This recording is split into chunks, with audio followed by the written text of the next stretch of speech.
نحمدہ ونصلی علی رسولہ الکریم اما بعد اعوذ باللہ من الشیطان الرجیم من حمزہ ونفخہ ونفثہ۔ آپ نے کہا کہ اللہ کی مخلوق کے ہمارے ذمہ حقوق و فرائض ہیں، ایک کا دوسرے کے اوپر حق ہے، اور اللہ کا بھی حق ہے کہ عبادت کی جائے تو صرف اللہ سبحانہ و تعالیٰ کی جائے۔ تو اللہ کے رسول صلی اللہ علیہ وسلم کے ابھی ہمارے ذمہ کوئی حق ہے؟ یہاں ایک بات عرض کرتا چلوں، بالکل حق ہے۔ اللہ کے نبی صلی اللہ علیہ وسلم کا ہمارے ذمہ اور ہمارا اللہ کے رسول صلی اللہ علیہ وسلم کے ذمہ بھی کچھ حقوق ہیں۔ مثال کے طور پہ اللہ کے نبی جناب محمد رسول اللہ صلی اللہ علیہ وسلم، اللہ کے رسول پیغمبر، ان کا یہ فرض منصبی تھا کہ اللہ سبحانہ و تعالیٰ نے ان پر جو شریعت نازل کی من و عن وہ مخلوق تک پہنچا دے، اور اللہ کے نبی صلی اللہ علیہ وسلم نے اپنے اس فریضے کو مکمل طور پر ادا کر دیا، اور اس کی گواہی اللہ کے رسول صلی اللہ علیہ وسلم کا وہ فرمان کہ اللہ کے نبی صلی اللہ علیہ وسلم نے حج کے موقع پر جب خطبے میں یہ بات ارشاد فرمائی صحابہ کرام رضوان اللہ اجمعین کو مخاطب کرتے ہوئے، اے میرے صحابہ، کیا اللہ کا دین میں نے تم تک پہنچا دیا؟ تو تمام صحابہ نے اس بات کی گواہی دی، شہادت دی کہ جی یا رسول اللہ صلی اللہ علیہ وسلم، آپ نے اللہ کا دین ہم تک پہنچا دیا۔ اس کے بعد آپ نے اپنی شہادت کی انگلی کو آسمان کی طرف بلند کیا، اللہ تیری مخلوق اس بات کی شہادت دے رہی ہے کہ میں نے تیرا بھیجا ہوا دین جو تو نے مجھ پر نازل کیا من و عن ان لوگوں تک پہنچا دیا۔ اللہ تو بھی اس کے اوپر گواہ ہو جا کہ تیرے بندے یہ گواہی دے رہے ہیں۔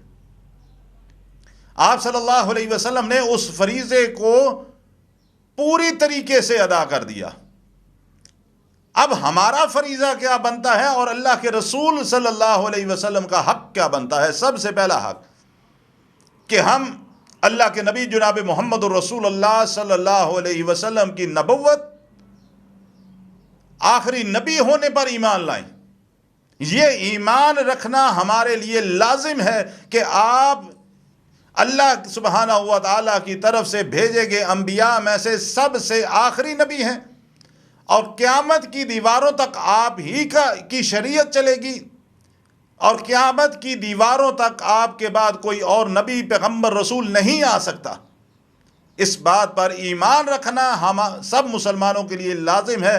جو آپ کو آخری نبی پیغمبر نہیں تسلیم کرتا، کسی اور کو سمجھتا ہے کہ آپ کے بعد کوئی اور بھی پیغمبر یا نبی آ سکتا ہے، وہ شخص مسلمان نہیں ہو سکتا، وہ دین اسلام سے خارج۔ پہلی بات۔ دوسری بات، دنیا کی زندگی بسر کرنے کے لیے، چاہے وہ آپ کی گھریلو زندگی ہے، چاہے آپ کی معاشرتی زندگی ہے، چاہے کاروباری زندگی ہے، چاہے زندگی کا کوئی بھی حصہ ہے، اس دنیا کی زندگی کو گزارنے کے لیے جناب محمد الرسول اللہ صلی اللہ علیہ وسلم کی اطاعت کی جائے گی، آپ کے حکموں کو مانا جائے گا۔ اللہ کے رسول صلی اللہ علیہ وسلم نے نماز پڑھنے کا حکم دیا، آپ کو روز کی 5 وقت کی نماز پڑھنا ہوگی۔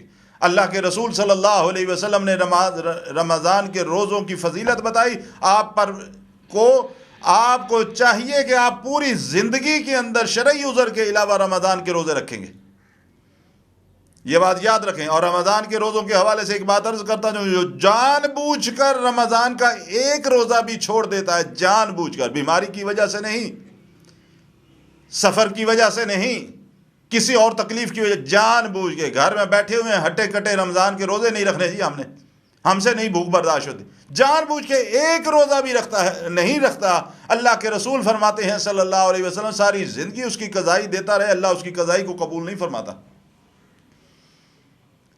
اس دنیا کی زندگی کو اللہ کی اطاعت کے اندر اور اللہ کے رسول محمد رسول اللہ صلی اللہ علیہ وسلم کی اطاعت کے اندر بسر کرنا ہو۔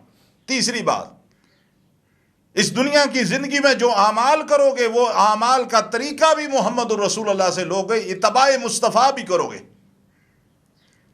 اللہ کے رسول صلی اللہ علیہ وسلم اللہ کے رسول تھے، پیغمبر تھے، اعمال کا حکم اللہ نے آسمان سے نازل فرمایا، اعمال کو کرنے کا طریقہ بھی اللہ نے آسمانوں سے نازل فرمایا۔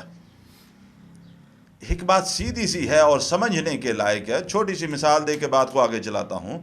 ہم نماز کیوں پڑھتے ہیں؟ اللہ اور اس کے رسول کا حکم ہے۔ ہم روزہ کیوں رکھتے ہیں؟ اللہ اور اس کے رسول کا حکم ہے۔ حج کیوں کرتے ہیں؟ اللہ اور اس کے رسول کا حکم ہے۔ زکوٰۃ کیوں دیتے ہیں؟ اللہ اور اس کے رسول کا حکم ہے۔ جہاد کیوں کرتے ہیں؟ اللہ اور اس کے رسول کا حکم ہے۔ صدقہ خیرات کیوں کرتے ہیں؟ اللہ اور اس کے رسول کا حکم ہے۔ جب حکم اللہ اور اس کے رسول کا ہے تو میرے بھائیوں پھر طریقہ بھی اللہ اور اس کے رسول کا چلے گا نا۔ یہ تو بات نہ ہوئی۔ اعمال ہم اس لیے کر رہے ہیں، اللہ اور اس کے رسول کا حکم ہے، اور طریقہ میرے اپنی مرضی کا، جس کو میں سمجھوں میرے لیے آسان ہے، جس کو میں سمجھوں مجھے اچھا لگتا ہے۔ نہیں میرے بھائی، جب اعمال کرنے کا حکم اللہ اور اس کے رسول کا ہے تو پھر طریقہ بھی اللہ اور اس کے رسول کا دیکھا جائے گا، اللہ اور اس کے رسول نے کیسے کرنے کا حکم دیا۔ لہٰذا اتباع مصطفیٰ بھی ہوگی کہ اللہ کے رسول صلی اللہ علیہ وسلم نے جو اعمال ہم کر رہے ہیں، جن کے کرنے کا حکم اللہ اور اس کے رسول نے دیا ہے، ان کو کرنے کا طریقہ بھی اللہ کے رسول صلی اللہ علیہ وسلم سے لیا جائے گا۔ چوتھی بات، آپ کا یہ حق ہے کہ دنیا کے ہر رشتے سے بڑھ کر جناب محمد رسول اللہ سے محبت کی جائے، چاہے اولاد کا رشتہ ہو، والدین کا رشتہ ہو، بیوی کا زوج کا رشتہ ہو، دنیا کے ہر رشتہ دار کا تعلق ہو، اور مال کا بھی اگر کوئی مال کے ساتھ محبت ہو، اپنے گھر بار کے ساتھ، اپنے کاروبار سے بھی اگر محبت ہے، تو ان ساری چیزوں سے بڑھ کر اللہ کے رسول جناب محمد رسول اللہ سے محبت کی جائے گی، کہ جہاں اللہ کے رسول کی بات آئے گی وہاں پر پھر ان ساری چیزوں کی محبت، اس محبت کے درمیان رکاوٹ نہیں بننی چاہیے، حائل نہیں ہونی چاہیے، بلکہ محبت ہونی چاہیے تو صرف اور صرف اللہ کے نبی جناب محمد رسول اللہ سے۔ یہ آپ کا حق ہے اور ہمارا فرض بنتا ہے۔ اعمال کے اندر یا دنیا کی زندگی کے اندر جب بھی کوئی مسئلہ درپیش ہو تو محمد رسول اللہ صلی اللہ علیہ وسلم کی حدیث اٹھا کے دیکھو کہ اللہ کے رسول صلی اللہ علیہ وسلم کا اس کے بارے میں کیا فرمان ہے، اور جب اللہ کے رسول کا فرمان ہمارے سامنے آ جائے تو پھر چاہے دنیا کا کوئی بھی مسئلہ سامنے آ جائے، پھر اللہ کے رسول صلی اللہ علیہ وسلم کے فرمان کو حتمی حیثیت ہونی چاہیے، اسی پر عمل ہونا چاہیے، اسی پر عمل کرنا ہی فضیلت ہے، اور اس پر عمل کرتے ہوئے ہمیں زندگی کو بسر کرنا چاہیے۔ آخری بات عرض کرتا چلوں، وہ آپ صلی اللہ علیہ وسلم کا بنیادی حق کہ کثرت کے ساتھ اللہ کے رسول جناب محمد رسول اللہ صلی اللہ علیہ وسلم پر درود پاک پڑھے۔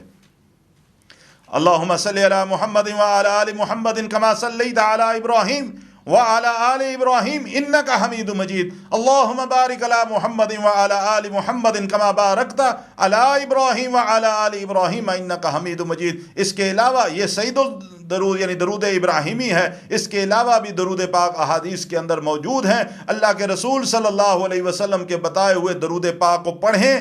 جو شخص ایک دفعہ اللہ کے رسول صلی اللہ علیہ وسلم پر درود پاک پڑھتا ہے، اللہ تعالیٰ اس کے 10 گناہ معاف کرتا ہے، 10 نیکیاں اس کے نامہ اعمال میں لکھتا ہے، اور 10 درجات اس کے بلند کرتا ہے۔ اور جو شخص فجر صبح اور شام 10 دفعہ صبح 10 دفعہ شام کو درود پاک پڑھتا ہے، محمد رسول اللہ صلی اللہ علیہ وسلم فرماتے ہیں کل قیامت کے دن میں ایسے شخص کے لیے اللہ سے سفارش کروں گا، شفاعت کروں گا۔ اللہ تعالیٰ مجھے بھی اور آپ کو بھی یہ تمام حقوق پورے کرنے کی توفیق عطا فرمائے۔